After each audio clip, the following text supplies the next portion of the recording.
Bienvenido al espacio de reflexión Caminando con Dios. Es tiempo de atender el llamado bíblico del profeta Jeremías que dijo: Paraos en los caminos y mirad y preguntad por las sendas antiguas, cuál sea el buen camino, y andad por él, y hallaréis descanso para vuestra alma. Capítulo 3. La realidad. Plata desechada los llamarán, porque Jehová los desechó. Jeremías 6:30. Y viendo de lejos una higuera que tenía hojas, fue a ver si tal vez hallaba en ella algo. Pero cuando llegó a ella, nada halló sino hojas, pues no era tiempo de higos. Marcos 11:13. Hijitos míos, no amemos de palabra ni de lengua, sino de hecho y en verdad. Primera de Juan 3:18.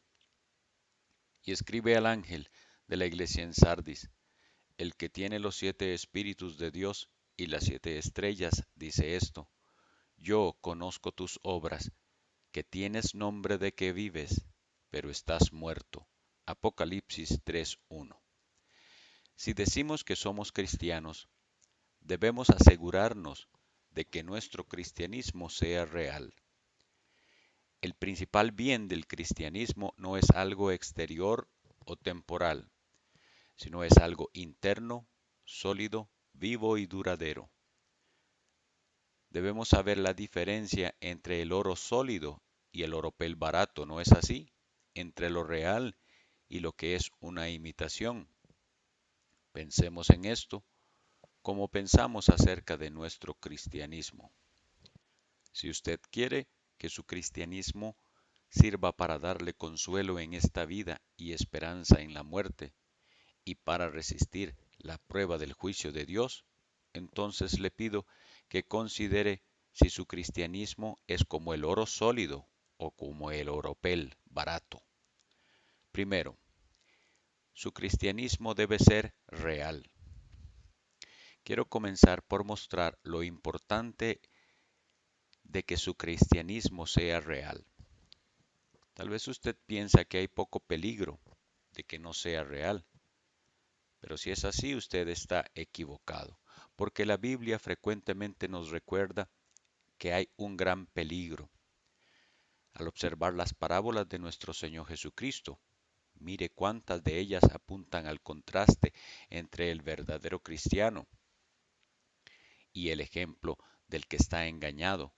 Miremos las parábolas del sembrador, del trigo, de la cizaña, del traje de bodas, de las 10 vírgenes, entre otras, en el Evangelio de Mateo 13, del 1 al 43, Mateo 22, del 1 al 14, Mateo 25, del 1 al 13. Todas esas parábolas muestran el peligro de tener un cristianismo en el exterior, pero que no es real y que no pasa por la prueba de un examen cuidadoso. También mire el lenguaje que utiliza nuestro Señor Jesucristo contra los escribas y fariseos. 8 veces en el capítulo los llama hipócritas y los denuncia con un vocabulario muy temerario. Vea Mateo capítulo 23. Al hablar tan severamente, el Señor nos enseña cuán abominable es la falsedad a los ojos de Dios. Mire el sorprendente hecho de que cada gracia cristiana puede ser falsificada, según lo vemos en la palabra de Dios. Puede haber un arrepentimiento falso, como el que tuvo Saúl, el rey Acab, Herodes y hasta Judas Iscariote. Ese arrepentimiento nunca los salvó. También la fe puede ser falsa, como la que tuvo Simón, el mago de Samaria. Su corazón no era recto a los ojos de Dios. La santidad también puede ser falsa, pues vemos al rey Joás, que parecía santo y bueno, pero solamente mientras vivía el sacerdote Joiada. Hay hasta un amor que puede ser falsificado, por eso el apóstol Juan nos advierte: no amemos de palabra ni de lengua, sino de hecho y en verdad. Y también hay una clase de oración que es falsa, porque nuestro Señor Jesucristo condena el pecado de los fariseos que hacían largas oraciones. Todo esto debería hacernos pensar cuáles son los cuidados que tenemos que tomar para asegurarnos de que nuestro cristianismo sí sea real. Número 2. El examen de la realidad. Ahora quiero darle algunas pruebas por las cuales usted puede probar si su cristianismo es real. No asuma que todo está bien. Recuerde que este es un asunto de vida eterna o muerte eterna. Comience por preguntarse, ¿qué lugar ocupa el cristianismo en su corazón? No es suficiente creer en la verdad. La verdad podría estar en su cabeza y usted podría profesarla también de labios y hasta sentir en algunas ocasiones fuertes emociones con respecto a su fe. Pero si los bienes del cristianismo no gobiernan su corazón, su cristianismo podría ser irreal y falso. Debe preguntarse, ¿gobiernan los afectos cristianos su voluntad? ¿Dirigen sus gustos y elecciones y decisiones en su vida? En segundo lugar, debe preguntarse, ¿estas virtudes del Espíritu Santo son producidas en su corazón para ver claramente lo malo del pecado? Si usted es un verdadero cristiano, no pensará del pecado simplemente como algo desafortunado que le sucede a los pecadores, sino como algo abominable que Dios odia y que hace que el pecador sea culpable, perdido y merecedor de la justa ira y condenación que viene de Dios. Usted verá el pecado como la causa de toda la infelicidad del mundo y como la causa de toda la ruina de la buena creación de Dios. Por encima de todo, usted verá el pecado como algo que lo va a arruinar a usted para siempre, a menos que esa deuda por sus pecados haya sido pagada. ¿Ve usted el pecado de esta manera? En tercer lugar, debe preguntarse, ¿qué ha producido el cristianismo en su corazón? Porque alguien podría creer que Cristo existió y que le hizo bien a los hombres. Puede también alguien tener respeto exterior por Cristo y asistir a las reuniones de un culto cristiano. Pero la verdadera profesión de fe cristiana ve a Cristo como el Señor, el Redentor, el Libertador, el Sumo Sacerdote, aquel amigo sin el cual no hay esperanza. El verdadero creyente mirará a Cristo y lo amará y se deleitará en él, y lo reconocerá como mediador único y suficiente entre Dios y los hombres. Para el cristiano, Cristo es la comida, la luz, la vida, la paz de su alma. ¿Ve usted a Cristo de esta manera? En cuarto lugar, ¿qué fruto ha dado el cristianismo en su corazón y en su vida?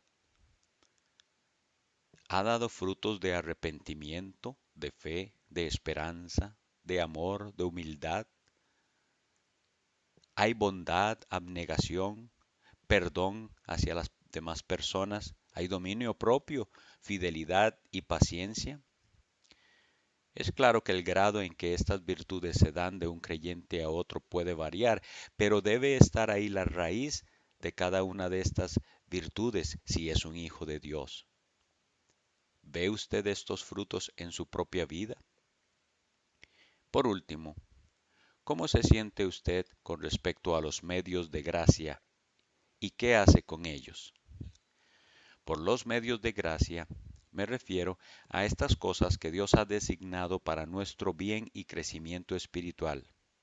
¿Cómo se siente usted con respecto al día del Señor? ¿Es para usted ese día una delicia y un anticipo del cielo que va a venir? ¿Cómo se siente acerca de la adoración pública? cuando se reúne en la iglesia para orar y adorar y escuchar la palabra de Dios predicada y leída, y para sentarse a la mesa del Señor. ¿Son estas cosas importantes para usted o podría vivir sin ellas? ¿Qué pasa con la oración personal, privada y su lectura de la Biblia? ¿Son estas cosas partes necesarias de su vida? ¿Encuentra usted en estas cosas consuelo o le resultan prácticas tediosas?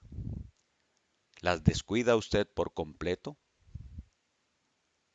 Si estos medios que son para el crecimiento espiritual no son muy importantes en su vida, no son tan importantes como la comida y bebida son para el cuerpo, entonces podría ser que usted no tenga un cristianismo real, sino falsificado, y debería dudar de su cristianismo. Conclusión. Apelo a su conciencia para poner a prueba su cristianismo por medio de estas preguntas. Si su cristianismo es verdadero, no tendrá que temer nada al enfrentar la muerte. Se enfrentará usted a la eternidad con honestidad. Pero si no es así, es preciso que lo reconozca cuanto antes. Usted un día tendrá que hacer frente a estas cuestiones en el día del juicio final.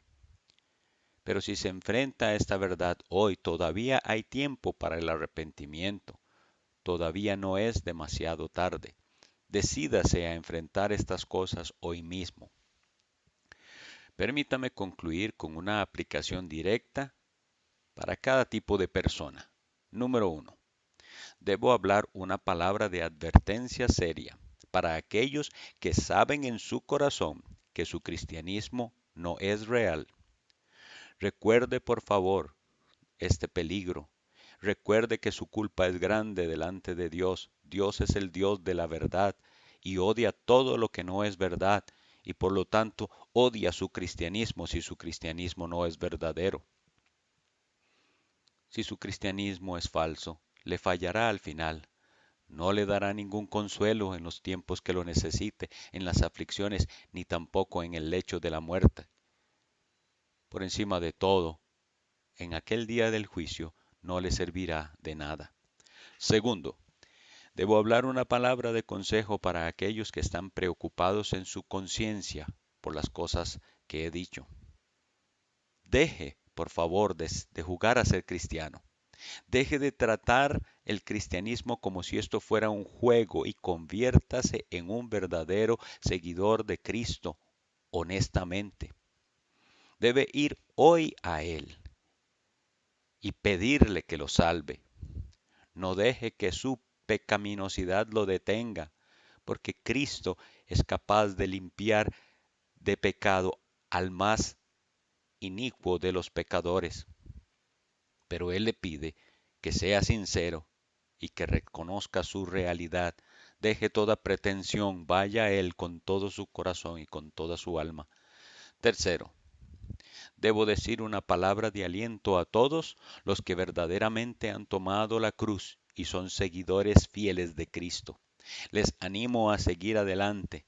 No se dejen intimidar por cualquier prueba o dificultad. No importa lo que los demás opinen de ustedes, nunca se avergüencen de Cristo.